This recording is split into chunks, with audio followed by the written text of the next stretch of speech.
بسم الله الرحمن الرحيم. الحمد لله وكفى وسلام على عباده الذين اصطفى، أما بعد، فإن خير الحديث كتاب الله، وخير الهدي هدي محمد صلى الله عليه وسلم، وشر الأمور محدثاتها، وكل محدثة بدعة، وكل بدعة ضلالة، وكل ضلالة في النار. فقد قال الله تبارك وتعالى في القرآن المجيد والفرقان الحميد: فأعوذ بالله من الشيطان الرجيم. بسم الله الرحمن الرحيم. وَإِذْ وَاعَدْنَا مُوسَىٰ 40 لَيْلَةً ثُمَّ اتَّخَذْتُمُ الْعِجْلَ مِن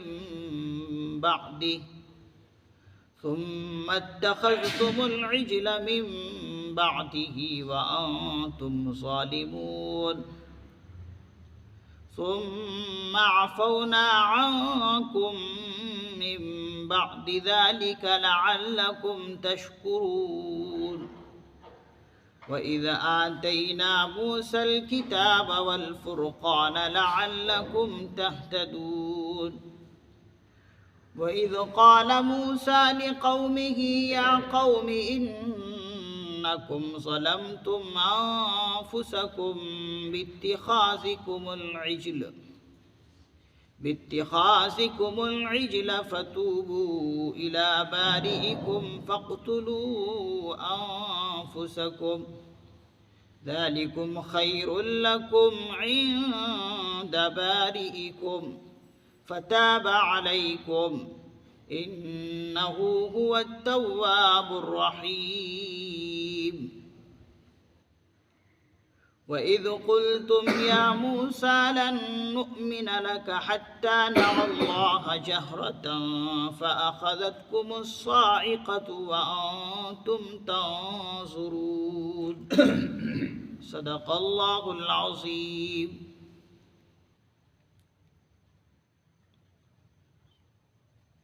وَإِذْ وَاعَدْنَا مُوسَىٰ 40 لَيْلَةً ثُمَّ اتَّخَذْتُمُ الْعِجْلَ مِن بَعْدِهِ وَأَنْتُمْ ظَالِمُونَ. اور وہ وقت یاد کرو جب ہم نے موسیٰ علیہ السلام سے 40 راتوں کا وعدہ ٹھہرایا. ثم اتخذتم العجل من بعدی، پھر تم نے ان کے پیچھے اپنے آپ پر ظلم کرتے ہوئے بچھڑے کو معبود ٹھہرا لیا. ثم عفونا عنکم من بعد ذلک، پھر ہم نے تمہیں اس کے بعد معاف کر دیا. لعلکم تشکرون، تاکہ تم شکر ادا کرو.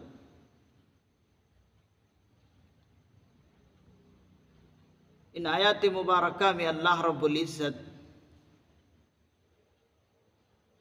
حضرت موسیٰ علیہ السلام کا وہ واقعہ مختصراً ذکر کر رہے ہیں، جس کے بارے میں حضرات مفسرین اعظام نے فرمایا کہ ایک مرتبہ اللہ رب العزت نے حضرت موسیٰ علیہ السلام سے یہ عہد کیا کہ موسیٰ، تم جو ہے کوہ طور پر جا کر 40 دن کا اعتکاف کرو.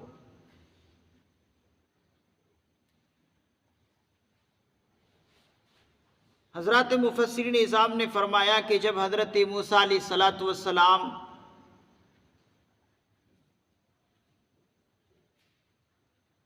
بنی اسرائیل کو لے کر فرعون اور فرعونیوں سے بچا کر نکل گئے تھے اور فرعون سے اور فرعونیوں سے بچ گئے اور کسی علاقے میں جا کر رہنے لگے. جیسے کہ بعض نے فرمایا کہ پھر جو ہے مصر کے اندر واپس آ گئے تھے. اوپر کی آیت میں یہ بتایا گیا کہ فرعون اور فرعونیوں کو غرق کر دیا گیا اور ان کو دریائے شور پار کراتے ہوئے آگے نکلے اور ان سے بچ گئے. پھر فرماتے ہیں کہ واپس آ کر مصر میں رہنے لگے. تو جب مصر میں آ کر رہنے لگے تو بنی اسرائیل نے حضرت موسیٰ علیہ السلام سے کہا کہ موسیٰ اب ہمارے لیے یہ کرو کہ کوئی شریعت تو ہمارے لیے مقرر کرا دو تاکہ ہم جو ہے اس شریعت پر عمل کریں. تو حضرت موسیٰ علیہ السلام سے اللہ رب العزت نے وعدہ ٹھہرایا کہ ٹھیک ہے موسیٰ، تمہاری قوم تم سے جو ہے کوئی شریعت مانگتی ہے، کوئی کتاب مانگتی ہے، تو آ جاؤ تم کوہ طور پر. تو اسی کی طرف یہ آیت مبارکہ اشارہ کر رہی ہے، اسی واقعے کی طرف.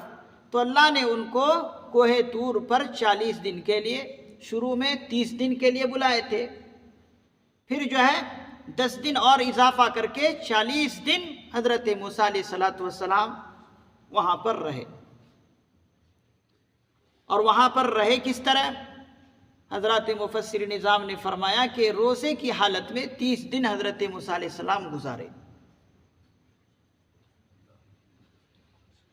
جب 30 دن ہو گئے تو اور 10 دن کا اللہ نے اضافہ فرمانے کا حکم دیا کہ اور 10 دن جو ہے روزہ رکھ کر اعتکاف کرو. اور اضافہ کیوں فرمایا 10 دن کا؟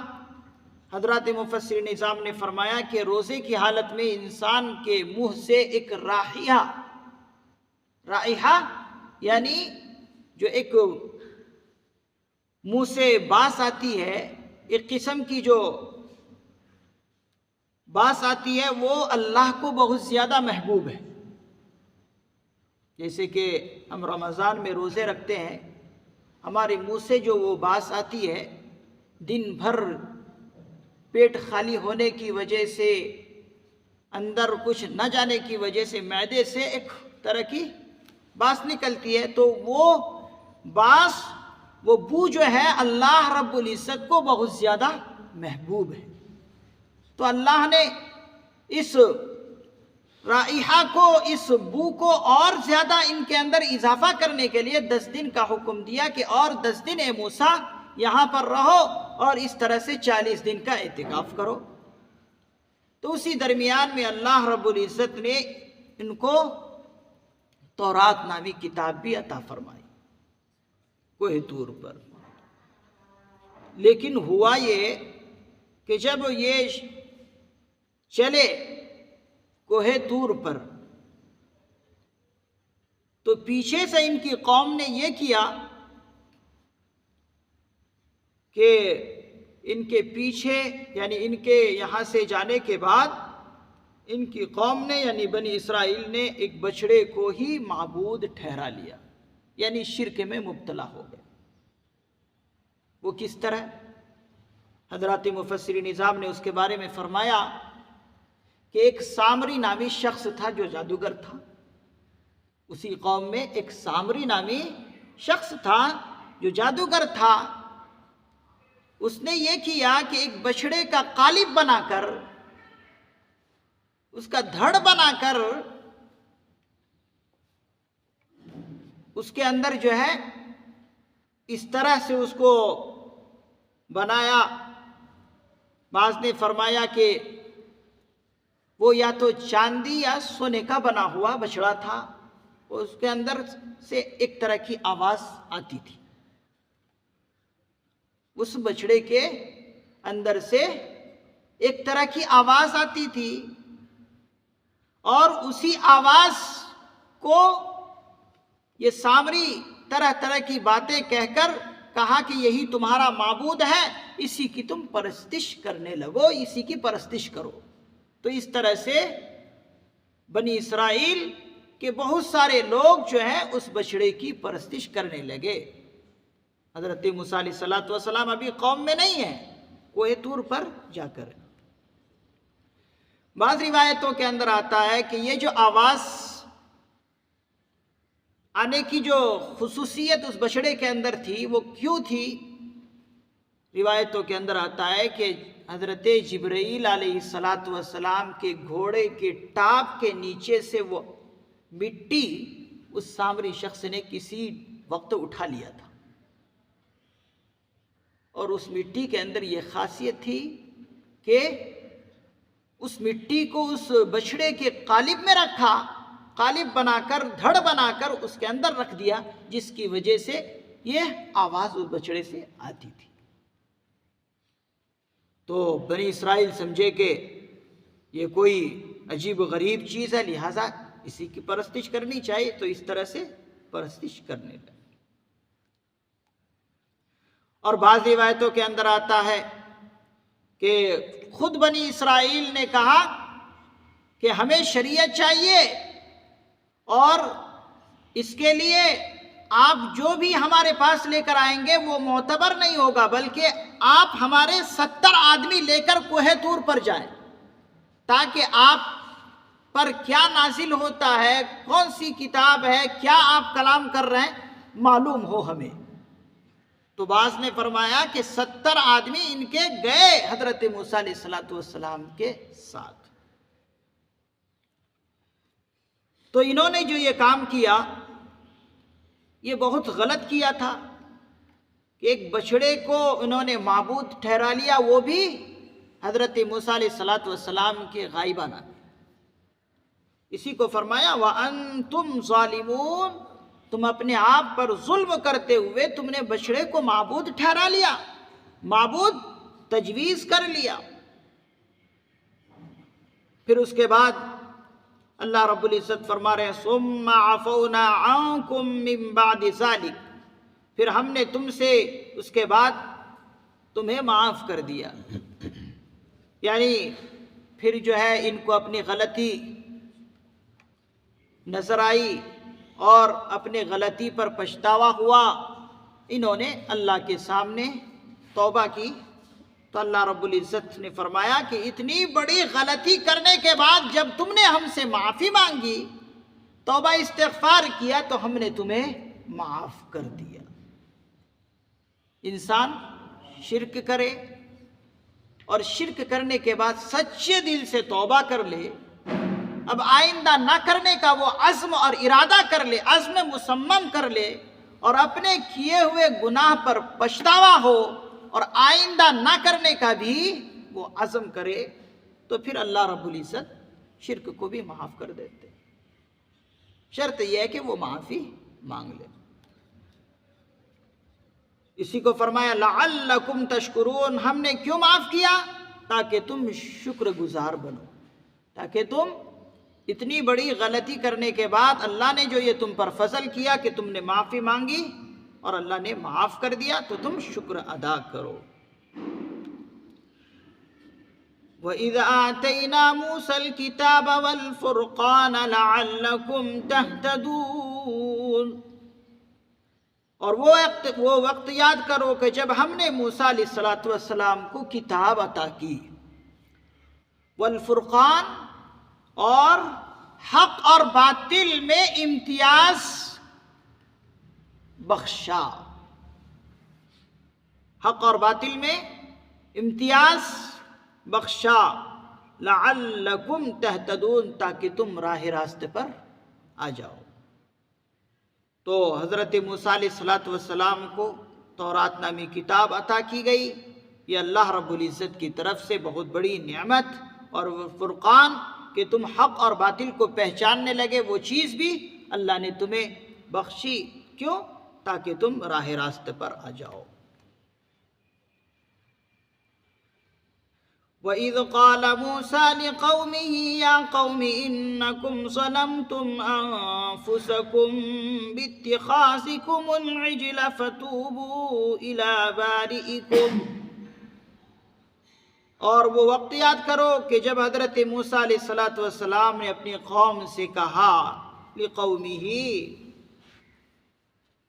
یا قومی، اے میری قوم، انکم ظلمتم انفسکم، کہ بے شک تم نے اپنی ذات پر بچڑے کو معبود تجویز کرتے ہوئے، معبود ٹھہراتے ہوئے ظلم کر لیا۔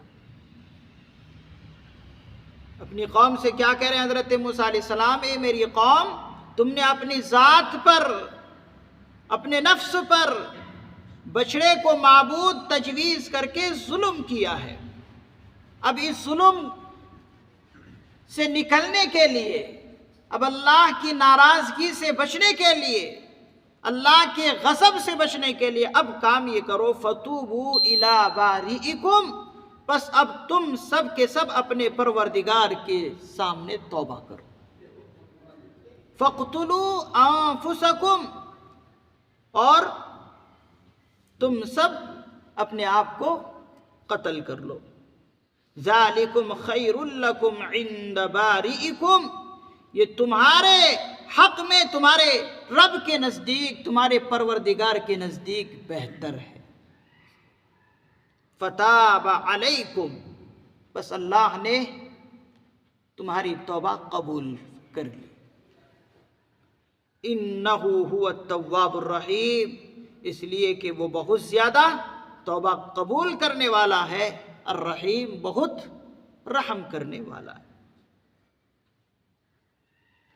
جب ان سے یہ غلطی ہو گئی، بچڑے کو معبود ٹھہرا لیے، تو حضرت موسیٰ علیہ السلام نے ان سے کہا، یہاں پر ایک بات سمجھ لیں کہ جب حضرت موسیٰ علیہ السلام کوہ طور پر جا کر ہیں اور پیچھے انہوں نے معبود ٹھہرا لیے، تو یہ تو اپنی قوم میں نہیں ہے، کیسے معلوم ہوا؟ تو حضرات مفسرین نظام نے فرمایا کہ اللہ رب العزت نے حضرت موسیٰ علیہ السلام کو یہ معلوم کرا دیا کہ دیکھو اے موسیٰ، تمہاری غیر موجودگی میں تمہاری قوم نے بہت بڑا اپنے آپ پر ظلم کر لیا کہ ایک بچڑے کو معبود ٹھہرا لیا۔ جب حضرت موسیٰ علیہ السلام کو اپنی قوم کے بارے میں اس طرح معلوم ہوا کہ میری غیر موجودگی میں انہوں نے یہ کام کیا، بڑے غصے میں پیلے ہو گئے۔ اور پھر اس کے بعد حضرت موسیٰ علیہ السلام کوہ طور سے واپس تشریف لائے، اور تشریف لانے کے بعد حالات کا جائزہ لیا، معلوم ہوا کہ واقعتاً انہوں نے یہ کام کیا ہے۔ سامری نے ان کو طرح طرح کی پٹی پڑھا کر، طرح طرح کی باتیں کہہ کر، ان کو بہلا پھسلا کر شرک میں مبتلا کر لیا۔ تو حضرت موسیٰ علیہ السلام نے ان کے سامنے یہ رکھا کہ اپنے پروردگار کے سامنے اب اس کام پر توبہ کرو۔ اور توبہ کرنے کے بعد ہوا یہ کہ بنی اسرائیل میں سے بہت سارے لوگ تو شرک میں مبتلا نہیں ہوئے تھے، لیکن فرماتے ہیں کہ بڑی تعداد تھی جو شرک میں مبتلا تھے، یعنی اس بچڑے کی پرستش کرتے تھے۔ جو ملوث اس کام میں نہیں تھے، ان سے کہا کہ تم خود جو ہے ملوث ہونے والے کو قتل کرو۔ تو جو ملوث تھے، اس کام میں ملوث ہو گئے تھے، شرک میں مبتلا ہو گئے تھے، اور جو ملوث نہیں تھے انہوں نے ان کو قتل کیا۔ فَاقْتُلُوا أَنفُسَكُمْ، تو حضرات مفسر نظام نے فرمایا بڑی تعداد میں ان کو قتل کیا گیا ہے۔ اور یہ اس وقت اللہ رب العزت کے نزدیک بہتر بات تھی۔ فَتَابَ عَلَيْكُمْ، پھر انہوں نے توبہ کی تو اللہ نے ان کی توبہ قبول کر لی۔ إِنَّهُ هُوَ التَّوَّابُ الرَّحِيمُ، بے شک وہ بہت زیادہ توبہ قبول کرنے والا، بہت رحم کرنے والا ہے۔ آگے جو ہے اور بھی تفسیر بنی اسرائیل قوم کے متعلق آئے گی۔ قوم کہے گی کہ اے موسیٰ کہ ہم تو تم پر یقین ہی نہیں رکھتے جب تک کہ تم اللہ رب العزت کو بذات خود ہمیں دکھا دو۔ قوم بنی اسرائیل اس قسم کی بہت زیادہ فرمائشیں حضرت موسیٰ علیہ السلام نے کی ہے۔ تو پھر اگلی آیت میں اسی مضمون کو اللہ رب العزت ذکر کریں گے۔ وَإِذْ قُلْتُمْ يَا مُوسَىٰ سے اللہ رب العزت سے دعا ہے کہ اللہ رب العزت ہمیں ہر طرح کی چھوٹے بڑے شرک سے محفوظ رکھے اور ہر گناہوں سے اللہ رب العزت ہمیں اپنے حفظ و امان میں رکھے۔